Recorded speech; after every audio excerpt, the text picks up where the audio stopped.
Recently, I made a post asking for questions that you have for me, and in this video, I'll be answering them all together. Thank you to those that submitted questions for this video.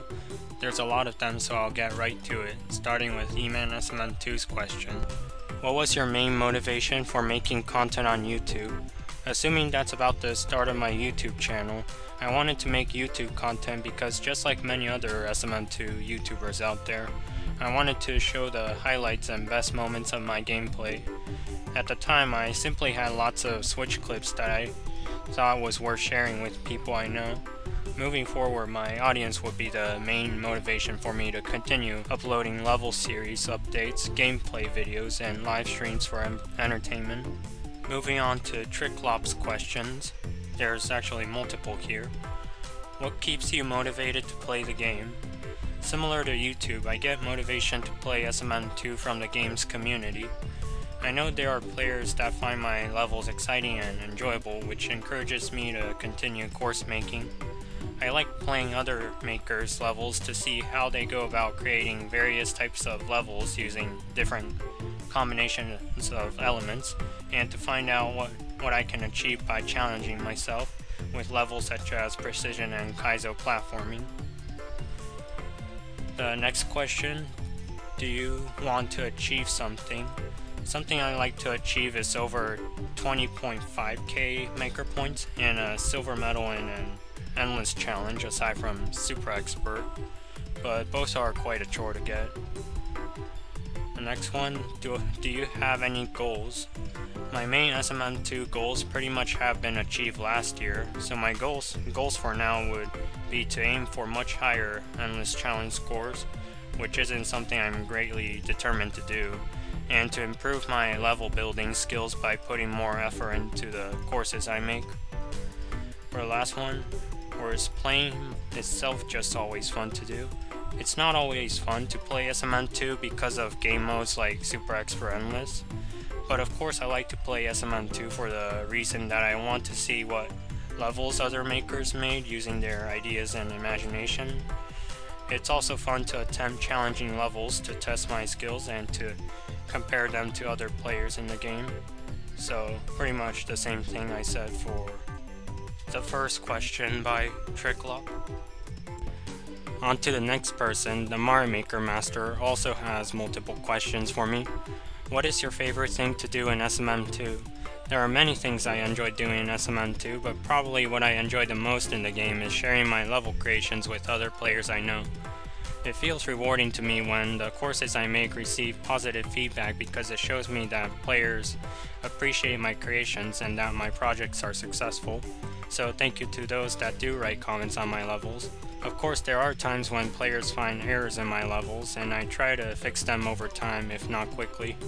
Aside from course making and uploading, I also like to play other people's levels, especially challenging ones, as I mentioned earlier, and sometimes grinding for achievements.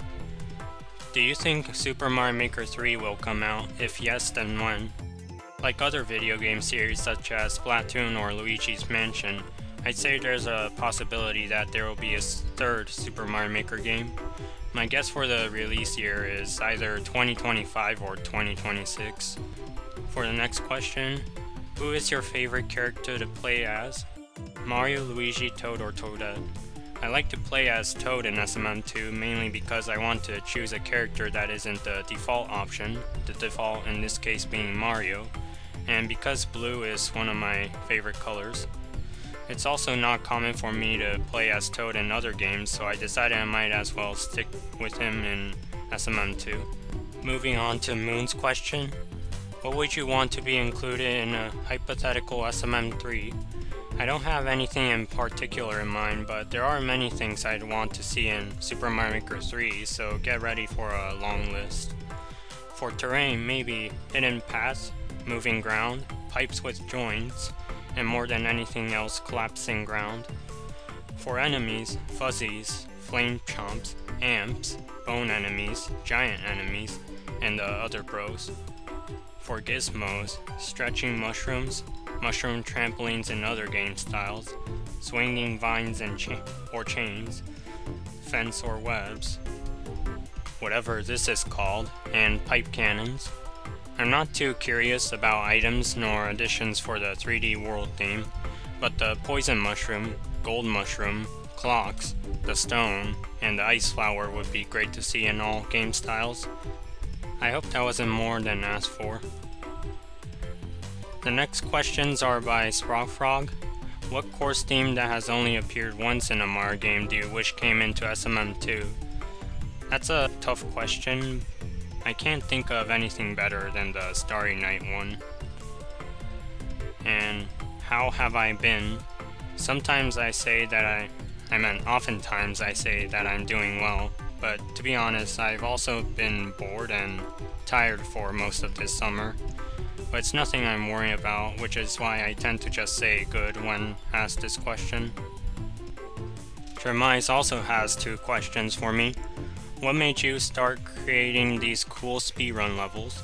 I got into speedrun level creation because in my first year of playing SMM2, I made various kinds of levels that I wouldn't make nowadays, including adventure, puzzle, and auto Mario. And among them, the levels that would perform the best in terms of popularity would be speedruns. They were shorter and easier to make compared to the other levels. Since then, I've been aiming to make speedrun levels that would stand out from other ones with course names, course design, and gimmicks you often wouldn't expect from most speedrun levels. And how can others make cool speedrun levels? If you want to make a distinctive and cool speedrun level, I would suggest you work with a few elements to create a theme that carries through the entire course. You should also make the level visually appealing by adding decorative elements to it, but not too much of it to make sure the player won't get confused when playing through the level. A lot of intense action can work well, using things like Bob-omb and Pow Block explosions. The last suggestion I would give is to give the level a name that is unique and is fitting for its style. Next is MB's question. If you got banned, meaning you could no longer upload levels but could still play levels, would you quit playing SMM2? Most likely no, since playing levels is enjoyable on its own, though it would be difficult to get used to not having the ability to upload levels again. I like sharing level creations, but not being able to do so won't discourage me from playing the game. I would guess that I'll spend less hours on SMM2 though. And for the next one, can this be a statement instead of a question?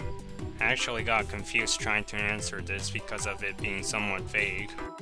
Firstly, no, because by definition, questions are not statements since they are intended to get the responder to say something, unlike with statements, which shouldn't need an answer to go with. You could say yes to this question if you rewrite the sentence to make it a statement. Next question is by Eli. Is a hot dog a taco? There are people that say yes, but I disagree because it doesn't need a tortilla. On to the last submitted question by Mike. How did I discover / get involved with Mario? I'm pretty sure it started when I got my first video games on my birthday. Probably Mario Kart 7 and SMM2, both for the Nintendo 3DS. They got me interested in more Mario games along with Mario related toys, which I ended up getting as the years went by. I eventually became a Mario fan before I noticed. That wraps up this Q&A video. Again, thank you to those that submitted questions for me to answer. I hope you found this video interesting and enjoyable. Thanks for watching.